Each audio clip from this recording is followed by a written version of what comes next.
السلام عليكم ورحمة الله وبركاته. يا ملك الموت ጥያቄና ያልተጠበቀው መለኮታዊ እዝነት። ቻናሉን ሰብስክራይብ፣ ቪዲዮን ላይክ እና ሼር በማድረግ እንጀምር። የእዝራኤል ጥያቄና ያልተጠበቀው መለኮታዊ እዝነት። የሞት መልአክ የተሳሳተበት አስገራሚ ቅስፈት።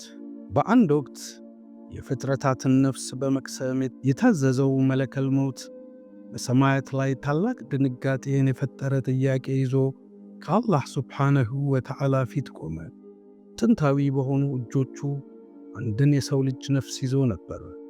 ይህ ነፍስ ደግሞ በሱ ዕውቀት መሠረት ገና ሰዓቱ አልደረሰም ብሎ የታመነበት ነፍስ ነበር። በእስልምና አስተምሮ መለከል ሞት የምዕራባውያን አፈታሪክ እንደሚለው አስፈሪ አጽም አይደለም።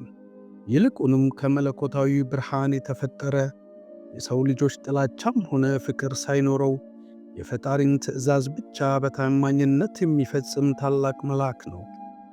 ታሪኩ የሚጀምረው ስሙ ባልተጠቀሰ ነገር ግን ለአላህ ሱብሓነሁ ወተዓላ እጅግ ቅርብ በነበረ አንድ ታማኝ ነው። ልክ እንደ ማንኛውም የሰው ልጅ 5 ወቅት ሰላቱን የሚሰግድ፣ ለቤተሰቡ የሚለፋ፣ አልፎ ተርፎም የሚሳሳት ግን ሁልጊዜም ወደ ጌታው በንስሐ የሚመለስ ተራ ሰው ነበር። አንድ ቀን ይህ ሰው ታመመ። ሕመሙ ከባድ ባይሆንም ሰውነቱ እየዛለ ትንፋሹም እየከበደ መጣ። ቤተሰቦቹ በዙሪያው ተሰብስበው የሞት ምልክቶችን ሲያዩ ሱረቱል ያሲንን ይቀሩ ነበር። ሰውየውም የሞት ጥሪ እንደደረሰው ተረድቶ በለሰለሰ ድምፅ ሸሃዳውን ይዞ ነፍሱ ተለየችው። በዚህ ቅስፈት መለከል ሞት አላህ ሱብሓነሁ ወተዓላ ፊት ቀረበና እንዲህ ሲል ጠየቀ። ጌታዬ ሆይ፣ አንድን ነፍስ ወስጃለሁ፣ ነገር ግን ምክንያቱ አልገባኝም።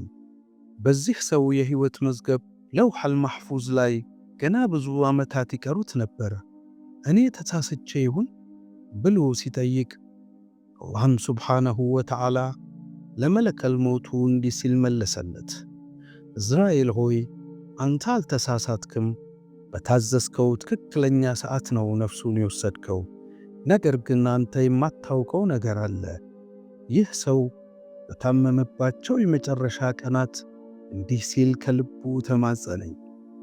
ጌታዬ ሆይ፣ ቀሪው ሕይወቴን ከአንተ የሚያስቀረኝና ወደ ስህተት የሚመራኝ ከሆነ እምነቴ ሳይሸረሸር አሁኑኑ ነፍሴን ውሰዳት ብሎ ለመነኝ። እኔም ወደፊት የሚጠብቀውን ፈተናና ፊትና እምነቱን ሊያጠፋ የሚችሉ መከራዎችን ስለማውቅ ዱዓውን ተቀበልኩት። አላህ ሱብሓነሁ ወተዓላ መለሰለት።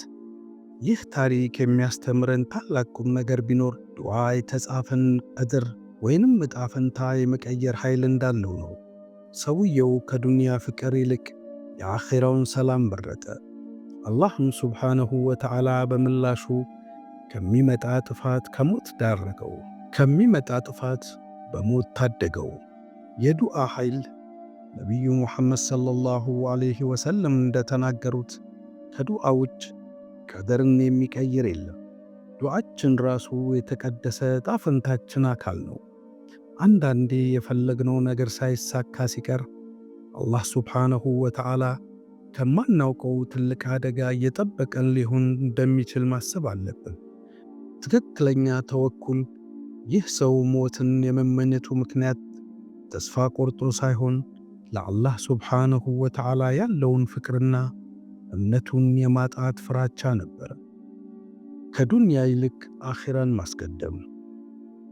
የሰውየው ታላቅነት ያለው የነፍሱን ደህንነት ከምድራዊ ሕይወት በላይ በመውደዱ ላይ ነው። የዚህ ሰው ታሪክ የፍርሃት ሳይሆን የትልቅ እምነት ወይንም ኢማን ታሪክ ነው። እዝራኤል ስህተት የመሰለው ነገር በእውነቱ የአላህ ሱብሓነሁ ወተዓላ ታላቅ እዝነት ነበረ። እኛም በሕይወታችን ውስጥ የሚገጥሙንን ውድቀቶችና ድንገተኛ ክስተቶች በዚህ መነጽር ማየት ይኖርብናል። ጌታችን መጨረሻችንን ያሳምርልን። በእምነታችን ላይ ያለን ነፍሳችንን ይረከበን። ይህ ታሪክ ልብህን ከነካው ሌሎችም እንደሚማሩበት ሼር አድርገው። ቀጣይ ምን አይነት ታሪክ መስማት ትፈልጋለህ? አስተያየትህን በኮሜንት አጋራል። ሰላሙ ዓለይኩም ወራህመቱላሂ ወበረካቱሁ።